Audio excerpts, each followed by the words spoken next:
Hi all. पिछले video में हमने पढ़ा था प्राइमरी की के बारे में और ऑटो इंक्रीमेंट के बारे में। इस वीडियो में हम देखेंगे कि यूनिक की क्या होती है और कैसे काम करती है।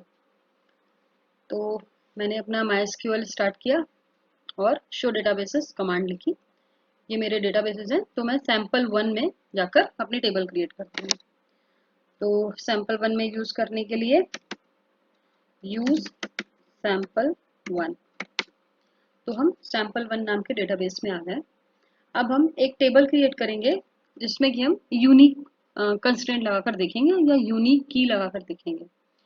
हमने पिछले वीडियो में पढ़ा था कि की जो होती हैं वो कंस्ट्रेंट्स होती हैं, यानी कि किसी कॉलम पे हम कंडीशन लगाते हैं कि ये कंडीशन होगी, इस कॉलम में इतनी इतनी वैल्यू जा सकती है, डुप्लीकेट नहीं जा सकता है, नल नहीं हो सकता है, या डिफॉल्ट वैल्यू ये होनी चाहिए, एटसेट्रा एटसेट्रा। ये सारे मेरे कंडीशंस होती हैं, कॉलम पे लगाते हैं, इन्हें हम कंस्ट्रेंट्स कहते हैं। उसमें से एक है यूनिक की। जैसा कि नाम इटसेल्फ डिस्क्राइब कर रहा है खुद को, उस कॉलम में जिसको हम यूनिक की सेट करेंगे या जिस पर हम यूनिक की कंडीशन लगाएंगे, उस कॉलम में हम डुप्लीकेट वैल्यू नहीं दे सकते, सारी यूनिक वैल्यू होनी चाहिए। ठीक है, तो ये तो मिलता जुलता हो गया प्राइमरी की से। वहां पे भी डुप्लीकेट वैल्यू अलाउड नहीं होती थी। डिफरेंस क्या हुआ?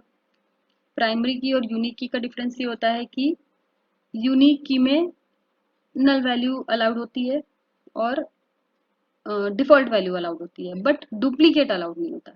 आप एक बार डिफॉल्ट वैल्यू दे सकते हो लेकिन दोबारा सेम वैल्यू नहीं जा सकती है। और मेन जो मेजर डिफरेंस होता है सबसे बड़ा, कि एक टेबल में मल्टीपल यूनिक की हो सकती हैं लेकिन प्राइमरी की सिर्फ एक ही होती है। तो लेट्स स्टार्ट। एक टेबल क्रिएट करते हैं और यूनिक की कंडीशन लगा कर देखते हैं। तो क्रिएट टेबल कोई, तो स्टूडेंट नाम की टेबल बनाते हैं, उसमें रोल नंबर देते हैं इंट, और रोल नंबर को हम यूनिक वैल्यू दे देते हैं। ठीक है, तो रोल नंबर कॉलम नेम लिखा, फिर उसका डेटा टाइप लिखा, अब उसके बाद कंडीशन दे देंगे, तो यूनिक। उसके बाद हम नेक्स्ट कॉलम लेते हैं और नेम लेते हैं, हम इसको varchar करते हैं और इस पे हम कोई कंस्टेंट नहीं लगाते हैं, इसको हम नॉर्मल रखते हैं। और अभी हम पहले इतना करते हैं। ठीक है, तो हमने दो चीजें ली, रोल नंबर और नेम, और इसमें कि हमने रोल नंबर को यूनिक दे दिया, एंटर किया, मेरी टेबल क्रिएट हो गई। डिस्क्राइब करके देखते हैं हम। देखिए रोल नंबर में की में यूनिक आ गया, UNI यूनिक। ठीक है, अभी देखिए इसमें नल यस है, प्राइमरी की में नल अपने आप नो हो गया था। ठीक है, यहाँ पर नल नो नहीं हुआ है। अब हम वैल्यू एंटर करते हैं, तो इंसर्ट इनटू स्टूडेंट, क्या क्या वैल्यू एंटर करनी है? रोल नंबर एंटर करना है और नेम एंटर करना है। ठीक है, वैल्यू एंटर करते हैं हम, रोल नंबर 10 और name AA colon. Value enter हो गई, ओके। अब जैसा कि इसकी डेफिनेशन है, यूनिक वैल्यू है यानी कि डुप्लीकेट्स वैल्यू नहीं लेगा वो, तो हम सेम क्वेरी चलाते हैं और नाम चेंज कर देते हैं,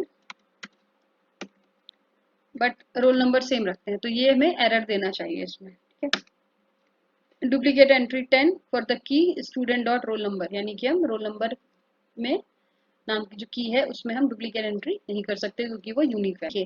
इससे तो हमें पता चल गया कि डुप्लीकेट वैल्यू अलाउड नहीं है, दैट इज फाइन। अब हम देखते हैं इसमें नल यस है, तो क्या ये नल वैल्यू एक्सेप्ट करेगा? तो हम इंसर्ट इनटू रोल नंबर करते हैं और यहाँ पर उसको नल देते हैं। ठीक है, और ये नाम हम CC कर देते हैं। ठीक, अब देखते हैं ये वैल्यू एक्सेप्ट करता है या नहीं। देखिए इसने वैल्यू एक्सेप्ट कर ली। हम सेलेक्ट स्टार करते हैं,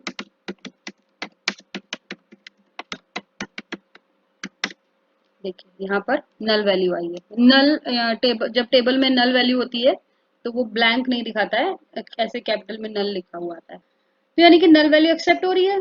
फिर तो डुप्लीकेट कैसे एक्सेप्ट नहीं करेगा? यानी कि अगर हम दोबारा नल देंगे फिर क्या होगा? हम एक काम करते हैं, हम फिर से नल वैल्यू देते हैं, इसको DD कर देते हैं। ठीक है, BB एंट्री नहीं हुई है, इसको BB करते हैं। हमने फिर से नल वैल्यू दी है, एंटर करते हैं और हम सेलेक्ट स्टार करते हैं। यानी कि हम कितनी भी ब्लैंक वैल्यू, ब्लैंक सेल छोड़ सकते हैं, हमको कोई प्रॉब्लम नहीं, क्योंकि ब्लैंक कोई वैल्यू नहीं होती है, नल कोई वैल्यू नहीं है, ठीक है, इसलिए वो उसको डुप्लीकेट नहीं मान रहा है, आप नल वैल्यू दे सकते हैं।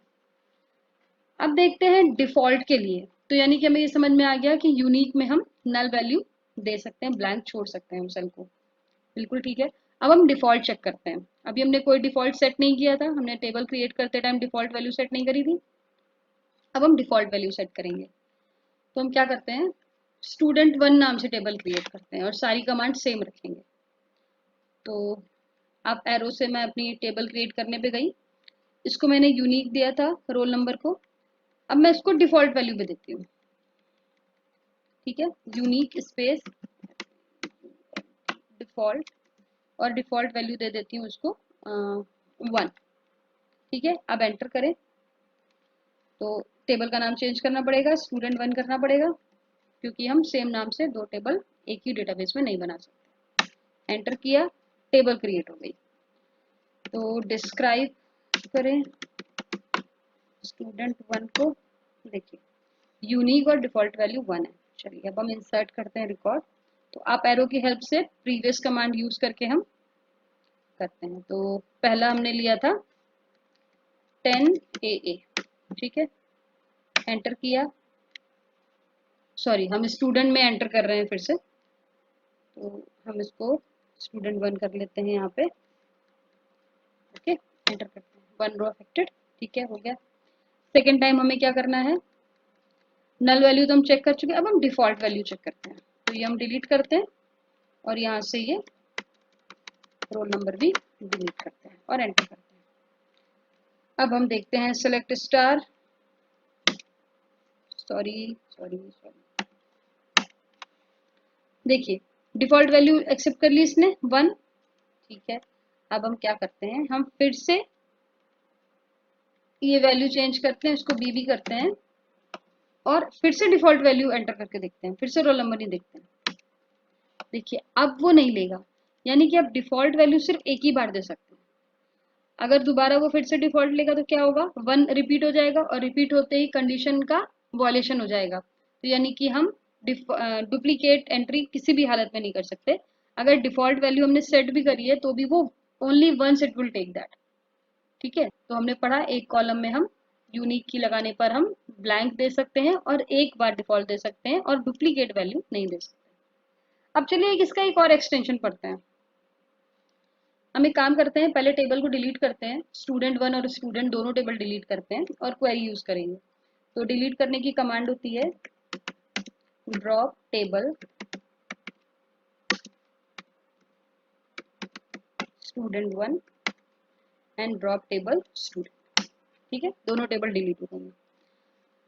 अब हम फिर से टेबल क्रिएट करते हैं, चलिए फ्रेश कमांड लिखते हैं, क्रिएट टेबल स्टूडेंट, और हम देते हैं इसको roll number INT comma name बच्चा, ठीक है। अब हम क्या करते हैं, अभी तक हमने एक कॉलम पे लगाया था, हम मल्टीपल कॉलम पे भी लगा सकते हैं, यानी कि हम जितने कॉलम चाहें उतने पे यूनिक लगा सकते हैं। यानी कि हम यहाँ भी यूनिक लिख सकते हैं, जैसे हमने रोल नंबर को अगर यूनिक बनाना था तो हम यहाँ भी लिख देते और यहाँ भी लिख देते, नाम को भी यूनिक बनाना था तो हम यहाँ भी लिख सकते थे, कोई प्रॉब्लम नहीं होती, चलता बिल्कुल सही चलता। देखिए मेरी टेबल क्रिएट हो गई है और दोनों कॉलम में वो सेम रूल लगाएगा, यूनिक वैल्यूज लेगा, ठीक है। बट अभी मैं जो आपको बताने जा रही हूँ वो कुछ और बताने जा रही थी, इसको डिलीट किया मैंने और फिर से टेबल क्रिएट करने की कमांड लिखी, ठीक है, और ये यूनिक हटाया और ये भी यूनिक हटाया। अब देखिए जो मैं बताने जा रही हूँ, हम दोनों कॉलम के कॉम्बिनेशन पर यूनिक लगाना चाहते हैं। मैं चाहती हूँ रोल नंबर और नेम दोनों को यूनिक बनाऊं। तो देखिए एक बार एक मैं कैसे लिखूंगी, मैंने पहला कॉलम लिखा रोल नंबर, उसका डेटा टाइप लिखा, कॉमा लगा के नेम लिखा, दूसरा कॉलम उसका डेटा टाइप लिखा, फिर कॉमा लगाऊंगी, और लिखूंगी यूनिक, और ब्रैकेट में उन दोनों कॉलम के नाम दूंगी जिनको यूनिक बनाना है, रोल नंबर कॉमा नेम। ठीक है, अब इसको एंटर करते हैं। देखिए मेरी टेबल क्रिएट हो गई। मैं क्या करती हूँ, मैं डिस्क्राइब करती हूँ टेबल को। देखिए यहाँ पर कहीं भी यूनिक लिखकर नहीं आ रहा है, ठीक है, ना रोल नंबर में ना नेम में, बट बस ये MUL लिख के आ रहा है रोल नंबर के साथ। ठीक है, इस MUL का मतलब होता है मल्टीपल। ठीक है, MUL का मतलब होता है मल्टीपल, यानी कि मल्टीपल कंडीशंस, मतलब एक कंडीशन मल्टीपल कॉलम पे लगी हुई है। ठीक है, अब देखते हैं ये कैसे काम करता है। तो हम रिकॉर्ड इंसर्ट करते हैं, insert into student roll number comma name. ठीक है, वैल्यू हमने रोल नंबर लिया 10, नेम लिया 8,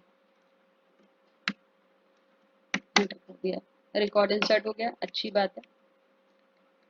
फिर से हमने रोल नंबर लिया 11, यूनिक है तो डुप्लीकेट नहीं दे सकते होंगे, रिकॉर्ड इंसर्ट हो गया, रिकॉर्ड चेक करते हैं, select star from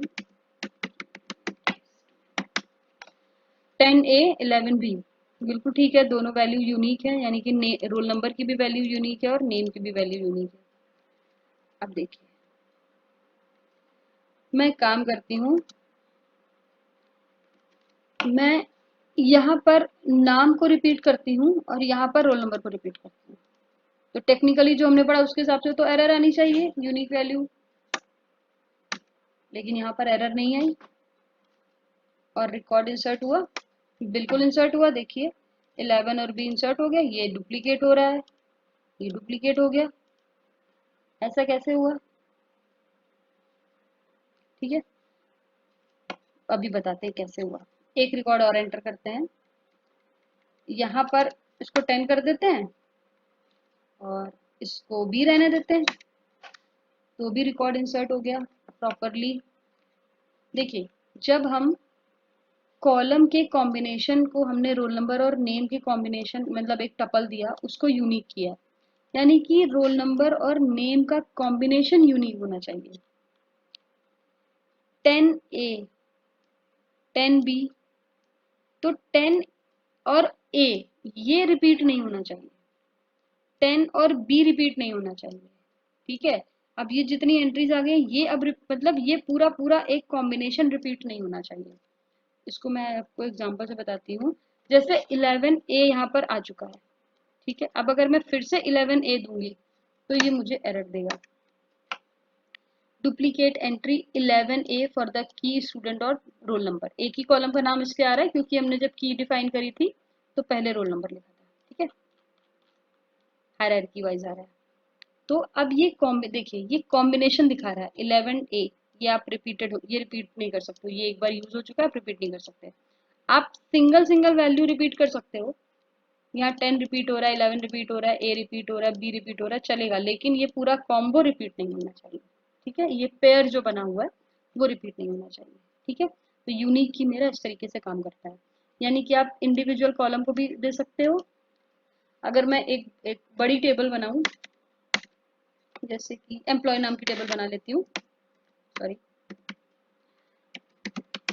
create table M, और उसमें मैं बहुत सारे रिकॉर्ड देती हूँ, तो मैं इंडिविजुअल कॉलम्स को भी यूनिक बनाऊंगी, उनके कॉम्बिनेशन को भी यूनिक बनाऊंगी। ठीक है, तो हम मल्टीपल तरीके से यूनिक की दे सकते हैं। तो एम्प्लॉय आईडी को मैं बनाती हूँ यूनिक,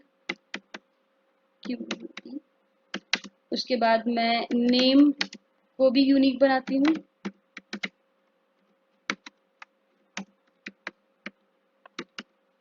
उसके बाद मैं सैलरी लेती हूँ इंटीजर, और मैं लेती हूँ सैलरी के बाद एज ले लेती हूँ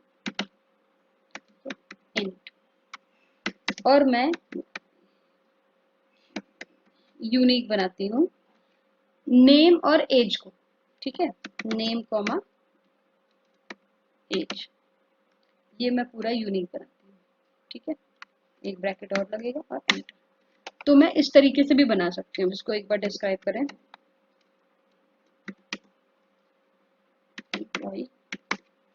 देखिए, आईडी यूनिक की थी, नेम यूनिक की थी।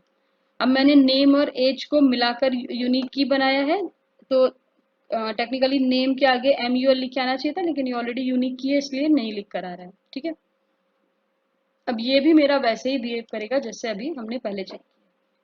तो हम इस तरीके से मल्टीपल कॉलम को यूनिक बना सकते हैं और मल्टीपल कॉलम की कॉम्बिनेशन को यूनिक बना सकते हैं।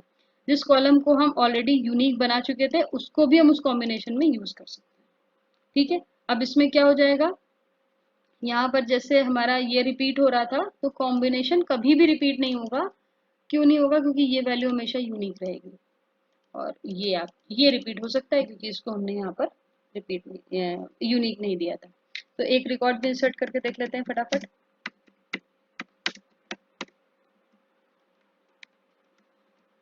आईडी, नेम, सैलरी, एज, और वैल्यू एंटर करते हैं हम इसकी। ID 101, name ABC, salary 10,000, age 20। ठीक है, रिकॉर्ड एंटर हुआ। अगर हम आईडी और नेम रिपीट करते हैं, बाकी सारा चेंज कर देते हैं, और ABC 101, तो पहले हम आईडी रिपीट देके देखते हैं, एरर आ रही है, बिल्कुल ठीक आ रहा है। और फिर हम नेम रिपीट देके देखते हैं। ठीक है, इसमें भी एरर आ रही है, बिल्कुल ठीक आ रहा है। अब हमने क्या किया था, कॉम्बिनेशन दिया था, नेम और एज का कॉम्बिनेशन दिया था। तो एक करेक्ट रिकॉर्ड आ चुका है मेरे पास।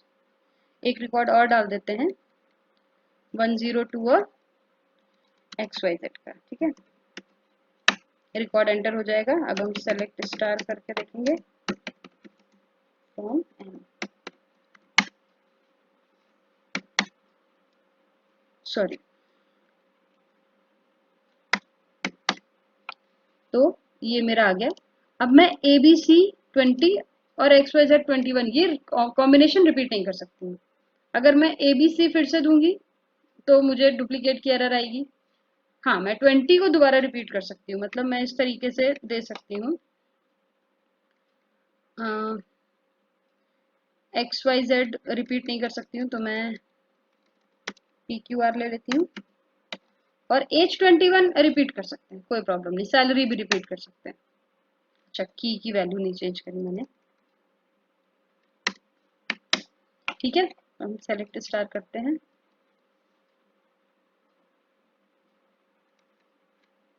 देखिए, तो ये रिपीट हो सकता है क्योंकि ये यूनिक नहीं था, ये रिपीट हो सकता है क्योंकि ये यूनिक नहीं था, लेकिन ये कॉम्बिनेशन रिपीट, मतलब नेम और एज का कॉम्बिनेशन रिपीट नहीं होगा क्योंकि हमने उस कॉम्बिनेशन को भी यूनिक किया था और नेम को भी यूनिक किया, तो नेम भी डुप्लीकेट नहीं दे सकते।